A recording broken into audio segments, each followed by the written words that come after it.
ever submit a paper and get that, like, nagging feeling about your citations, you're not alone. Happens to the best of us. We're doing a deep dive into MLA, the Formatting and Style Guide, over at Purdue OWL today. Purdue OWL. So you can cite with confidence, no more like info overload, just to figure out your works cited, just the good stuff. Straight to the point. You're in good hands.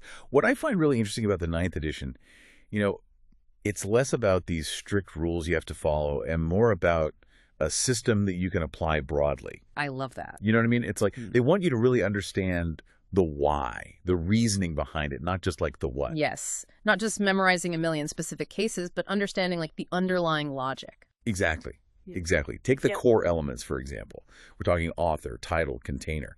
That order, it's deliberate. It reflects this new approach. Okay, so break down those core elements for me a bit, like this container concept. How should we be thinking about that? Okay, so like imagine this. You wouldn't just tell someone, hey, I saw this really great scene. You'd tell them what movie it was in. Of course, yeah. Context is everything. Exactly. And in MLA, that container, that is the context. Could be the journal an article is published in, the anthology a poem's a part of, even the platform where you watch the documentary. It all matters. So it's about giving your reader enough information to actually track down that exact source themselves. Precisely. And this is even more important now in this world of online content, right? Yeah. You need those layers of specificity so you're not being ambiguous. Totally. It's like you're giving a roadmap to your sources. You're guiding your reader through this like massive world of information. Now, what happens when you have like sources within sources? You're talking about nesting containers. Yeah. So let's say you're citing a YouTube video essay. Okay, the essay itself, that's your main source, but it's contained within YouTube, which itself is on a platform owned by Google. See? Each layer is adding more context. That's such a good example. So you're not just saying YouTube video, you're giving like a much more complete picture of where that video lives in the digital world. Right. Precision, especially crucial with anything online. Absolutely. So we've talked about authors, titles, containers. What about those other contributors, editors, translators, different editions of a book? When do those details become absolutely essential to the citation? Yeah, good point. This is where your judgment comes in, and also relevance. If you're analyzing, let's say, a translated work, obviously mentioning the translator is crucial.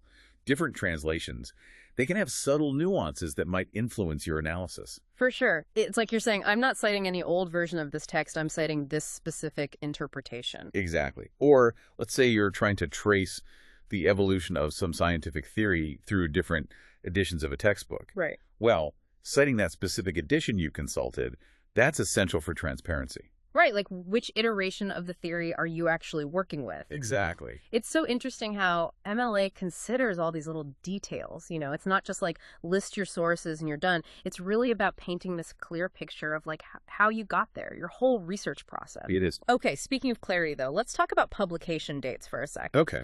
Those can be kind of a head scratcher, especially with online stuff. Oh, yeah. That can change all the time.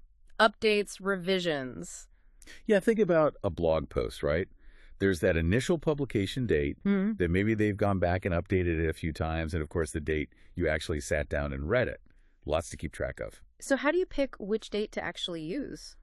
Well, MLA, they want you to use the date that makes the most sense for how you're using the source.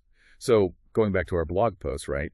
If you're talking about the main argument, like what they said initially, you'd go with that original publication date. But if you're zeroing in on a specific update or something the author revised, well, then that later date is more relevant. Makes sense. It's like you're acknowledging that the source itself has like a history, a timeline. It's not static. Exactly. And honestly, when in doubt, just include that original publication date. Can't hurt to be extra clear. Yeah, totally agree.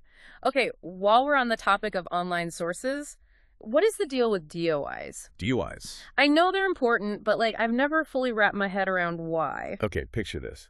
DOIs, they're like those permanent addresses buildings have. Websites, they can change. Links break all the time.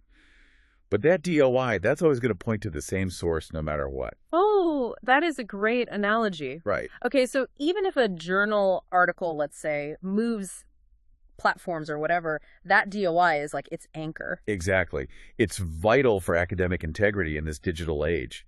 Absolutely. I love that. Okay, switching gears a little bit, let's talk about in-text citations. So we've got our Works Cited page, we've got all our sources there. But how do we make sure those citations within our actual writing are like flowing smoothly? We don't want to overwhelm the reader. Right. Nobody wants to read a paper and it's just parentheses everywhere. Right. But the good news is MLA 9th edition, it's pretty streamlined. You've still got your standard format, author's last name, page number, like Smith 42, that kind of thing. Yeah. But if you've already said the author's name in the sentence, you can just tack the page number on at the end. Oh, okay. So it's all about finding that balance, making it clear who said what, but also keeping things readable. Exactly. Now, what about sources that don't have page numbers? No. Like a website or a video? What do you do then? Good question. This is a really common issue these days. For anything online, or if you've got timestamps, you can use those instead of page numbers. Like if you're citing something someone said 12 minutes into a podcast episode, your citation would just be like 12,000. It's like you're giving the reader the exact location no matter what the source is. I love that. But then sometimes, you run into those tricky situations where it's like, wait, this source doesn't even have a clear author. What do you do then? You're right. That can be tough. It's like, Yes. where do you even start, right? Exactly. So what advice would you give for those situations? For navigating the really specific citation scenarios you just can't find in the real book? It's funny. Even after, I don't know, years of working with MLA, I still find myself in those situations where it's like, wait a minute. But that's okay. The important thing is to not get so bogged down in memorizing every single rule. Right. It's more about understanding the why, like we've been talking about. Exactly. Those core elements we talked about earlier. Author, title, container date. That's your compass. Once you understand the reason behind them, the logic, you can usually figure out how to cite something, even if it's a weird case. And that's where Purdue OWL is so helpful, honestly. Good old Purdue OWL. It really is. They have a ton of examples for like the trickier situations, specific cases, all that. It's a great resource. Don't be afraid to use it. It's like having a whole library of citation solutions just a click away. Exactly. This has been awesome. I feel like I've got a better grasp on MLA now. Glad to hear it. And remember, at the end of the day, citing your sources, it's not just about, following the rules. It's about contributing to this larger conversation, right? Like you're building on what other researchers have done, giving them credit. It's about academic honesty. That is such an important point. Being part of that community, researchers, scholars, all working towards a common goal. Exactly. And with the right tools, the right understanding, it doesn't have to be this tedious chore. It can actually be kind of, rewarding. I love that. Knowing you're doing things the right way. Absolutely. On that note, we'll leave you with this thought. How can we all shift our thinking about citations a bit? Instead of seeing it as like this annoying thing we have to do, what if we looked at it as this, meaningful act? Showing academic honesty, collaboration, something to think about. Until next time, happy writing.